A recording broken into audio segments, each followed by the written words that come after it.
MRN Crew Call on MRN.com is presented by MoneyLion, the world's most powerful financial membership. MoneyLion, here we roar. And also brought to you by Hercules Tires. Ride on our strength.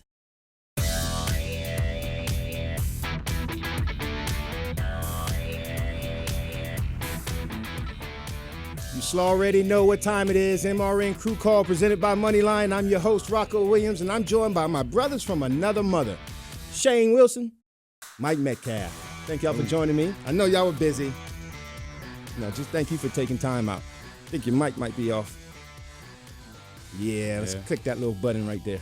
You sound terrible, right man. Right here. You see that little thing? Click it for me. Is that better? There's Mike. You're back, hey. bro. You're back. Okay. We have Mike. Anyways, guys, thank you for taking time out of your busy days to join us and recap Texas. We're talking ISM. We're talking NASCAR Pit Crew Championships and all of that and above. But in a nutshell, how was your time at Texas Motor Speedway? Oh, you want to start off, Shane? Come on. Yeah, I don't know, man. I'm talking about from when you get into the garage. Man, it was a great weekend all the way up to the end. It didn't finish too good for us, but it was a good weekend till the end. Yeah, I know it is, man. It's so stressing, for us pit crew athletes when you're trying to advance in the playoffs and something happens out of your control. Yeah, something as in Bubba Wallace happened outside of our control. Yeah, me and Bubba are going to have a talk this weekend. Yeah. I was just starting to like him, too. Yeah, we were close, man. Yeah. Hung out with him. Not so much anymore. Not too much anymore. Well, you feel that way because as it stands in the NASCAR Series playoffs, the drivers finished at Texas. Kevin Harvick was first. Joey Logano was second, followed by Truex, Busch, Blaney, Larson, Hamlin, and Elliott holding up the rear of that top 8. Which puts our current playoff standings. We have the number 19 pit crew first, locked into the championship. The number 4 pit crew locked in as well in second. You have Kyle Busch's pit crew at third. You have the number 22 in their pit crew at fourth. Outside of that top 4 is where you have Denny Hamlin fifth, 20 points out. My boy is in the studio, Kyle Larson, 23 points out, sitting sixth. Blaney, Chase Elliott, almost like a must-win situation for you. At ISM, at the same time, you can't control that. But what you can control is when he comes in the pits, just putting him in the best position possible, right? That's absolutely right, man. Absolutely. We're just going to have our best weekend of the year this weekend and see where it takes us to. That's all we can do. You're going to make sure it's not on y'all's shoulders. Absolutely. Yeah, we've been peaking lately, and it's a good time for it. So we're excited. We're ready to go to Phoenix. We've had a really good week. For our listeners who don't recognize that voice or that face, that is Mike Metcalf. He's not only the fueler for the number 42. I'll let you explain your other responsibilities for those who have not seen you on our show before at Chip Ganassi Racing.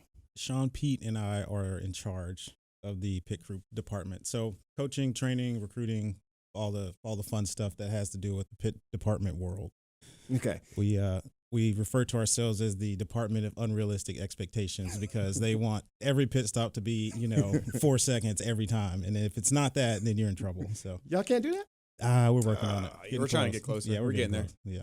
4 seconds, though? Yeah. I mean, if we do gas only, we might be able to do it. Maybe, yeah. Speaking of pit stops, before we delve in deeper into the coaching aspect of what's going on at Chip Ganassi Racing, as you know, Drive for Diversity Pit Crew Development, our recruits are within they're in their 9th week in training. So with the 9th week in training, they start we move them up to our booking agency, which is Excalibur Pit School, which they facilitate us integrating those athletes with other crew members with all types of experience, 10-year vets to rookies as well. It's a pay-to-play situation, but our athletes are just infused with them to get a better understanding of what it takes to be a crew member on the elite level. And this was a major stepping stone for their development as well. If we can play the slaw cam, I'll show you what that looked like in 30 seconds.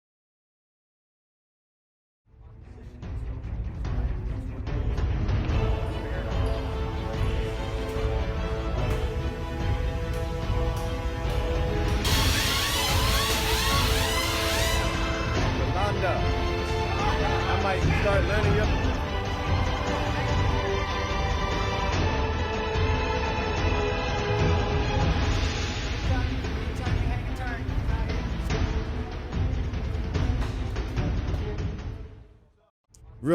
Really quick, y'all know who that was, Chuck Efall. He is the owner of Excalibur Pit School. At the same time, he offered some great advice for those athletes as they were experiencing their first true pit stops with other crew members who have been in the game for a long time. I'm pretty sure y'all can relate to that experience yourselves with your careers, right? Yeah, Absolutely. Absolutely. 100%. Shane, how did you get in this sport?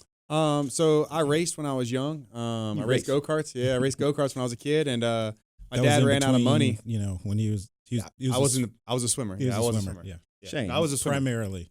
like Greg Louganis or Michael Phelps? Man, I wouldn't compare myself to Michael Phelps. Man, he's the greatest athlete in the world, man. Oh, okay. You know what I mean? Hey, I would if I was a swimmer. But I debatable. tried my best to keep up with Michael Phelps. But no, he was pretty good. But I was a swimmer, and then I go-kart raced, and my dad ran out of money, and he told me, you want to keep in this sport, find another way to do it. And so I packed up and moved here to North Carolina, man, and luckily I was big, and I decided to be a jackman. And so I kind of came through like what an Excalibur school was. At that point, they had a school run by another guy named DJ, which was over the wall. And I went there and I paid, and he taught me, well, they taught me how to do pit stops. They had a lot of veteran guys at that time come over and teach us. And so I kind of learned the exact same way and met Sean and Mike.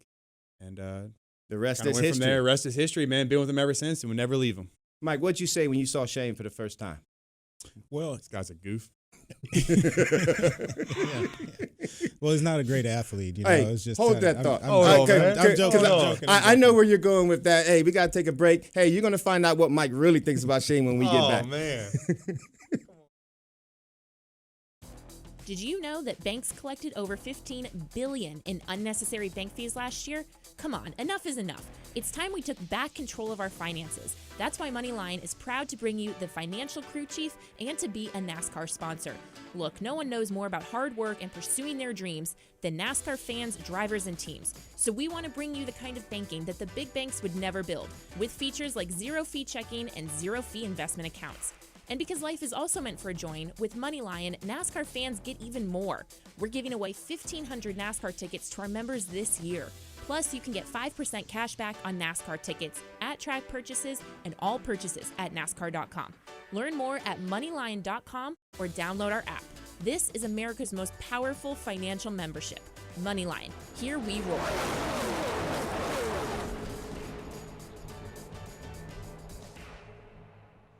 Clutch Coffee Bar in Mooresville, North Carolina is redefining the drive-thru coffee game in Race City, USA. The Clutch experience is fast, friendly, and delicious. Quality drinks and unmatched customer service is the name of the game. Clutch Coffee Bar offers signature lattes and mochas, custom flavor-infused energy drinks, smoothies, and more. Over 25 flavors, there's something for everyone. Visit our 2 locations in Mooresville, 356 Williamson Road and 154 West Plaza Drive. Open daily from 5 a.m. to 9 p.m. Power up today with Clutch Coffee Bar.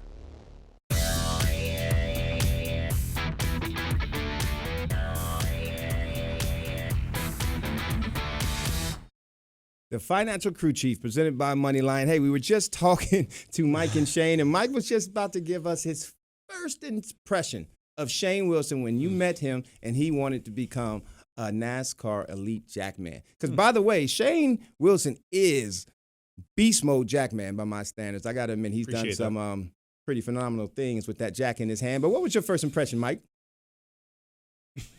I have to be honest, because I worked with Sean Pete for a long time. Okay. And I thought he was one of the better jackmen on pit road.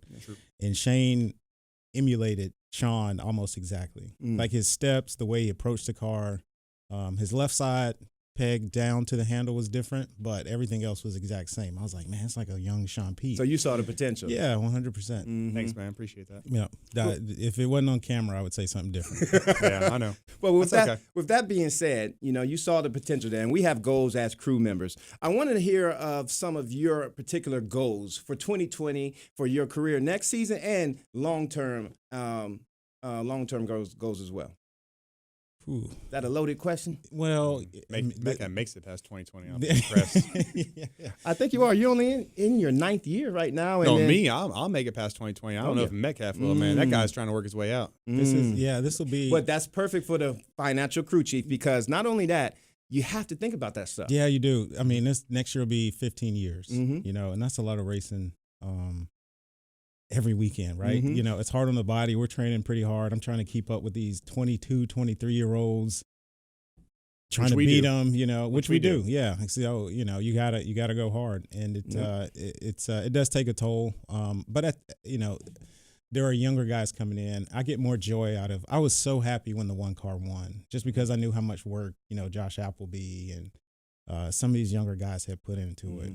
Corey. So, us winning is awesome. I love it, but seeing these guys flourish is really fun for me. So I've got another year on my contract for the 42. I'll be fueling next year. After that, I don't know. You're not going to leave the sport now. I mean, come on now. If there's something for me to do, I'll do it. If there's a way to coach or train or something. He's going to run Charlotte, man. The mayor down there. No, politics. How about you, Shane? You never know. Shane, come on now. Man, I don't know, Beast man. Mode Jack, man, how do you keep it going, man? How can you get better? How do you progress?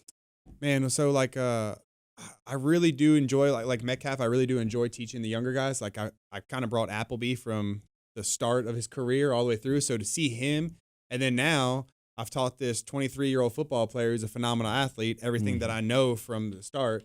So now it's just trying to keep up with him, pushes me to make me better. So I really enjoy that aspect of it, and getting pushed to new limits all the time. I don't know what's after this, man.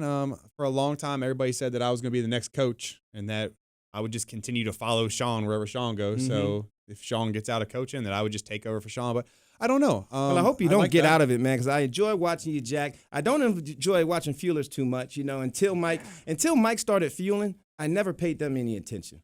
But I've never seen a real athlete fuel in my mind. And then when I saw Mike do it the way he did it, I was like, okay, it's dope. Yeah, well, it was different then because I started in 2006. So you had the catch can guy. You had you could make adjustments to the car. You could pull tires. Yep. I started under a guy named Tank, and he's shaped like one, about 5'9", about 265. He wasn't pulling any tires. He gas only was the thing for him. So when I could come in and add value to the stop, if it was one can, the carrier could stay on the right side with damage, and I could grab the tire and index it. It saved us time. So it was fun for me. Fueling is kind of in a box right now, but I still enjoy it. When we had 6-man pit stops and we were running 10-second pit stops at the end of races to win, and you had somebody like Metcalf back there that was that fast. Yeah. It made it really easy on my career because I never had to check a gas man off my life because I just knew Metcalf would do it. And I would look back and just look at him and be like, hey, big man, are we good back there? And he'd be like, yeah, Shane, we're fine. Thanks for checking off of me. And no, you're good, man. So I've spent my whole career with that. So it's impressive to have somebody like you were spoiled. That. Yeah, I was spoiled. But he learned from his big brother, Sean, because Sean never just looked like either. that. Yeah. I could definitely see that. They'd look at Sean, hey, make sure you're not off on that cat. Make sure he gives you the full, okay, yeah, I got you. Just cut it loose every time. You have a great atmosphere there at Chip Ganassi Racing. I mean, you have great drivers. You have great team support. I mean, everything seems to be going well. Just announced recently, number one driver, Kurt Busch, has re-signed, and he will be coming back for a multi-year contract. On top of that, Monster Energy has re-signed as well for a multi-year contract. That's got to feel good for your team. I wanted to ask you, what is it like having a partner like Monster Energy, so tied to you guys, and having a driver like Kurt Busch in your presence? So Ganassi had Target for so long, like 25 years. It was almost like a country club because you didn't have to go. It reminded me of Red Bull when I first got there because Red Bull was the sponsor. You didn't have to go out and hustle, like everything was good. And then with Target kind of going away, it put the business team in a little bit of a panic. Having Monster come back at a high level multi-year deal kind of feels like it feels right. It just feels like, okay, we're kind of back to where we have some stability. DC Solar disappeared overnight. Then Target right before that. It was just like a lot happened. Cessna left. Like a lot of things happened at a short time that kind of put us in a crunch, put us behind a little bit financially with what we had budgeted. So we started the year off kind of scrambling, trying to make up for it. This next year, you can go into 2020 saying, okay, we can breathe a little bit. So it's a big step for the team. I like it. As soon as I saw the announcement, I always look at Kurt Busch, the hustler. This guy, man, he's got his hands into anything. He's a self-promoter. He stays active at 41 years young. I mean, he is doing it, won a race this year, and he embodies that Monster Energy lifestyle. And he said that himself. He's like, he looks at Monster Energy as a lifetime contract where he embodies everything that Monster Energy represents. And I see that on your crew a lot. Not only does that one crew look fresh in that green and black fire suit and flat black paint scheme at the same time. The whole CGR race team at the track, they have a little bit swagger in their step, and you two individuals has a lot to contribute to that, I'm sure. They brought a whole new level. I think when Kurt came, it stepped that entire team up, and it's really cool to see that success for those guys, man. Those guys deserve it. Hey, we got Shane Wilson and Mike Metcalf, pit crew coach and beast mode Jackman in the studio. We have more. I'm going to delve into their heads about their coaching techniques. At the same time, we're going to get in clutch performers as well. Here's your chance to win a set of your very own Hercules tires. Go to HerculesTires.com/MRN. Simply register, and each month we'll give away one set of tires. Hercules Tires has the value, selection, and industry-leading mileage coverage to get you wherever you need to go, no matter where the road takes you. Register now for your chance to win a set of Hercules tires at HerculesTires.com/MRN. Hercules Tires. Ride on our street. Hi folks, Mike Bagley here. At MRN, we rely on equipment from Racing Electronics. Joey Logano to the lead on the back straightaway. Racing Electronics has scanners and headphones. We can listen to every uncensored conversation between driver and crew. You won the championship, baby, yeah! And when we need live audio, in-car cameras, and up-to-the-second statistics, we use their latest handheld unit called Legend. To learn more about these products and many others, visit RacingElectronics.com. Racing Electronics, the official two-way communication partner of MRN. Join Motor Racing Network every Tuesday night for NASCAR Live. Get the latest news and exclusive interviews from the biggest names in the sport. But I mean, I don't know how to summarize it any better that, a driver's home track where his family and friends are all present just feels like a bigger event. Hear the thoughts and opinions from NASCAR insiders and much more. I mean, when people come up to me all the time and say, hey, Rusty, who's going to win this week? I consistently say the 4-car. It's NASCAR Live every Tuesday evening at 7 Eastern on the Motor Racing Network.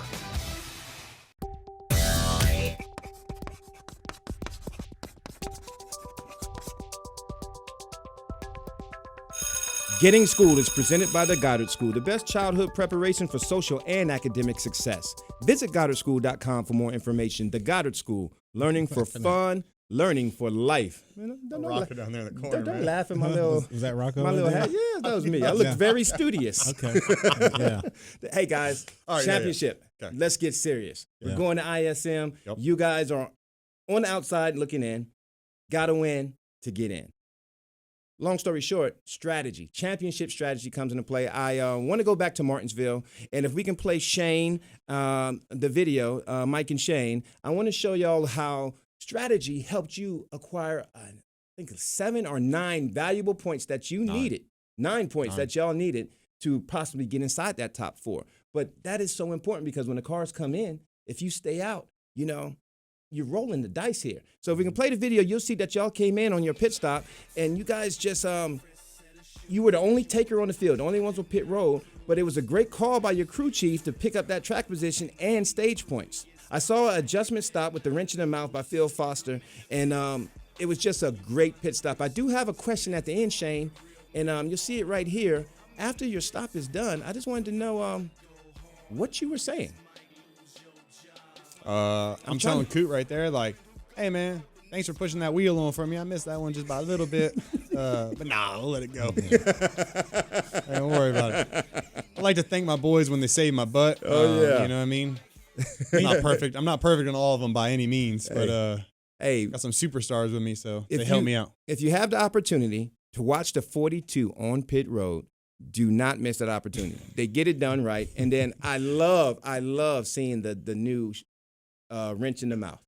Oh, yeah. That was a great idea. It's so nasty and just disgusting, but at the won't same tell time, you the story effective. behind that one. We'll save that for behind the scenes. That's behind the scenes story of how that actually came about. Yeah. I also have a story involving, Tony Stewart brought it to light about fighting and how these drivers are punks. And, if you really want to fight, you just walk up, don't say anything, punch a guy in the mouth.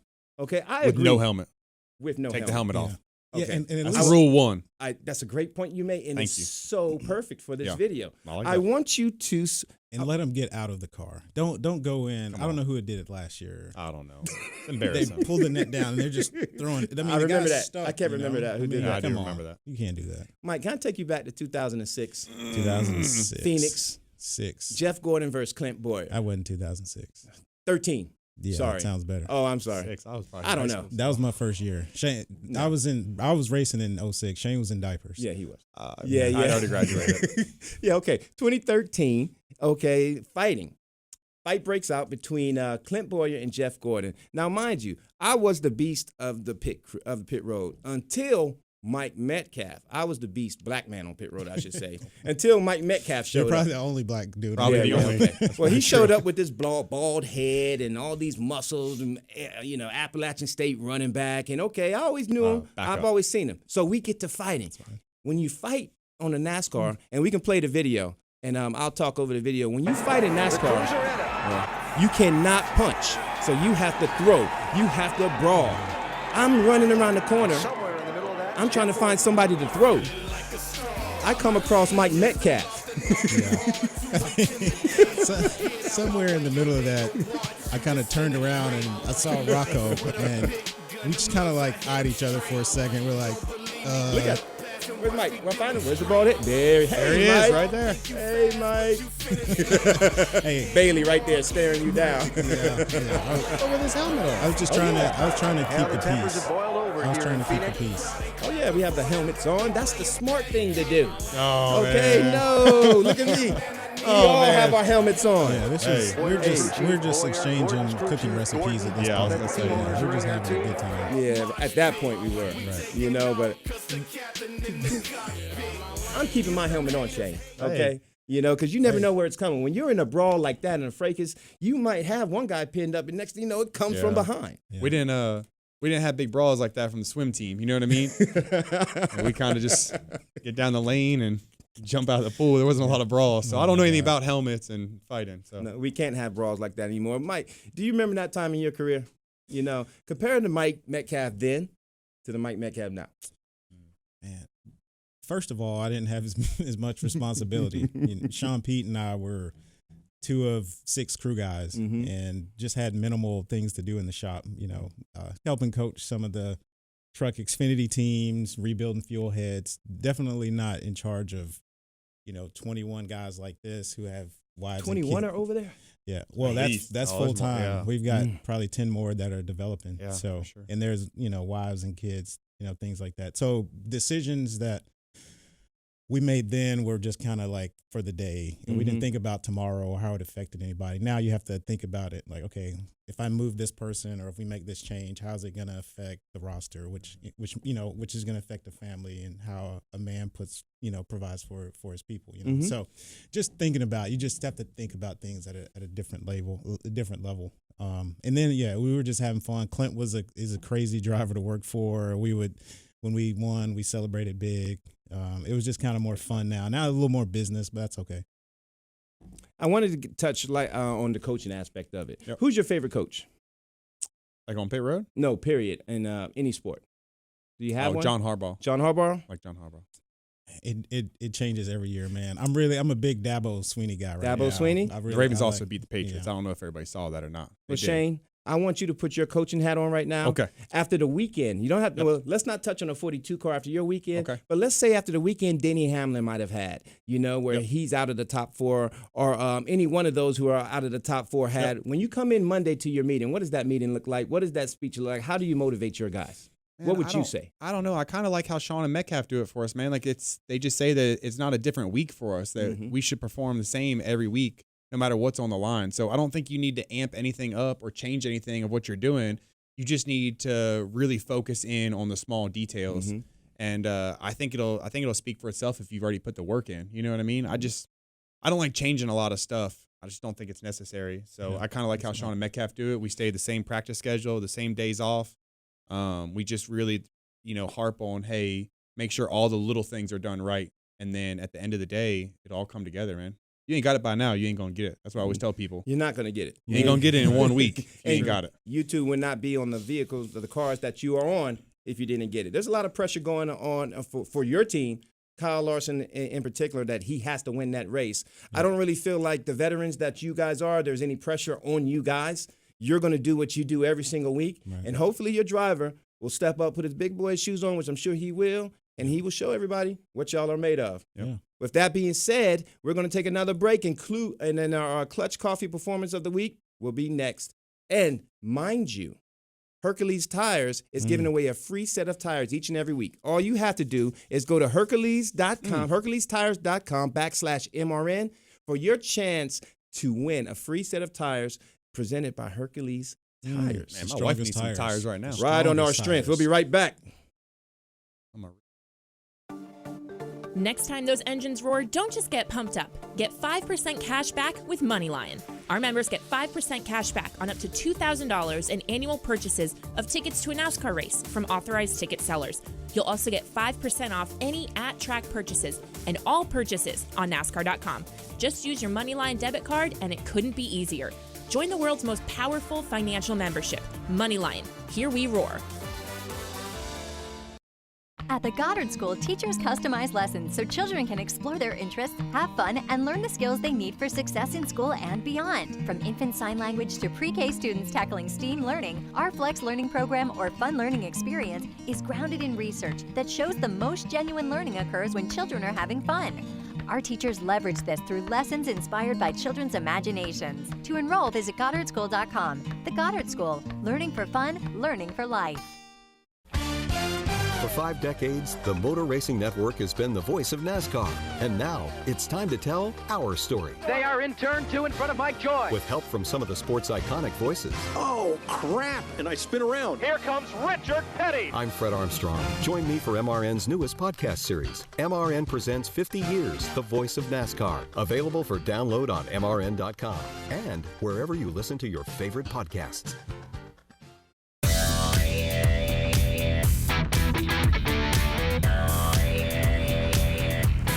That time, Clutch Coffee Bar Clutch Performance Award of the Week, and that goes to none other than Kevin Harvick and the number 4 pit crew, the pit crew for Kevin Harvick, actually. You know, overcoming a pit road penalty for a tire placed in his pit box too early, Harvick took control of the AAA Texas 500 as his team won. Shane Papala, congratulations. Daniel Smith, Stan Doolittle, Mike Morneau, Evan Marshall. Repeat offenders of this award, congratulations, guys. They have solidified their place in the championship 4 and will be a force to reckon with, not only in Miami Homestead, but I think he has like 9 wins currently at ISM. I think 12 top 10s he has going on there. So that ain't good for us. You know, that pit crew is if they're on point, you know, it's gonna be a tough. But like I say, with all this number 42 energy in the air, I feel like, you know, you guys have what it takes to trump that. He didn't run too well in the spring. You know, ever since that 2019 package, you know, was introduced. So he didn't run that well. So he might not be such a shoe-in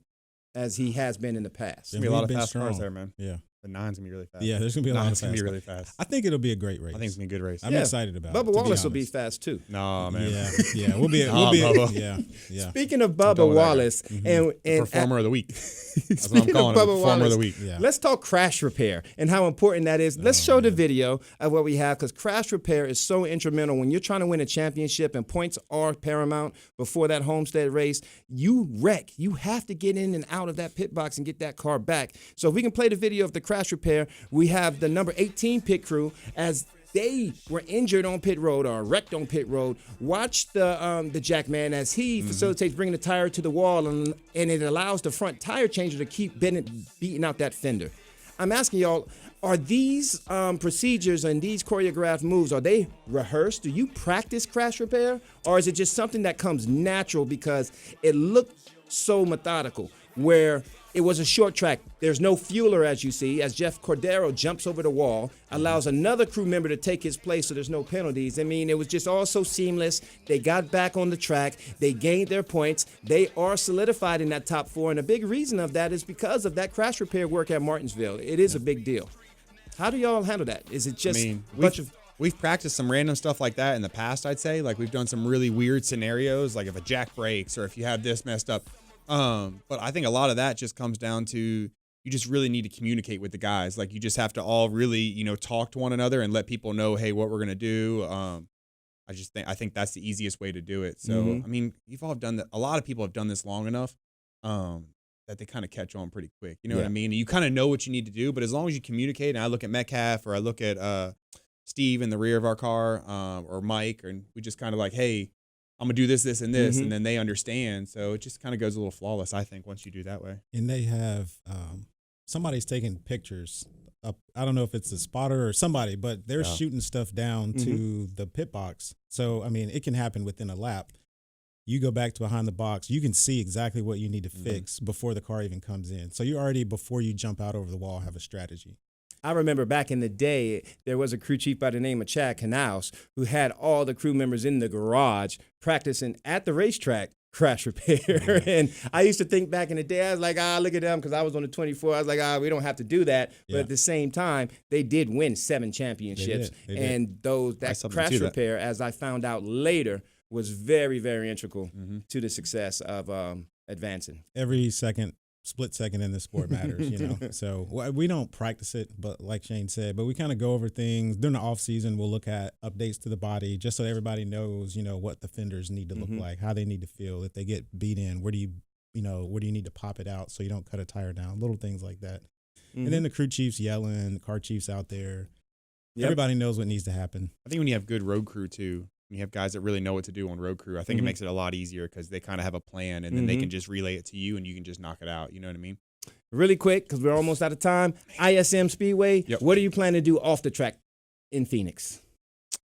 Celebrate with a trophy when I leave the racetrack. Yeah, I like it. Celebrate with the trophy. What am I doing? So do you golf out there? What am I doing? I think I'm gonna go to Top Golf. Yeah, a little Top Golf, maybe. Mexican food, you know. Maybe a little Tex-Mex. There's usually a fight on every weekend there, you know. I think we're gonna try to get a workout in as well. Get a workout. Yeah, they got a CrossFit gym right there. We might go ahead and get a little workout. Don't y'all work out enough? No, you can never work out enough, man. You gotta stay fit, man. We got young guys on team. It's the end of the year, man. Gotta make gains. You know, I gotta get in shape so when Christmas and Thanksgiving come up, I don't feel so bad. One thing we didn't do this year. Usually we kind of back it down a little bit as we get into the rounds of the playoffs, and we haven't this year. We're like, we're going to run it to the very end. And so that's just been our motto. We're going to grind until it's over. Well, y'all keep grinding. I'm going to look. I like it. I'm going to be looking for you out there in ISM. Okay. Good luck to you guys. I appreciate y'all taking time out of your schedules to come on this show, man. And look out for Bubba. Look out for the 9. Look out for the 4. You know, hopefully we'll be far in front of everybody.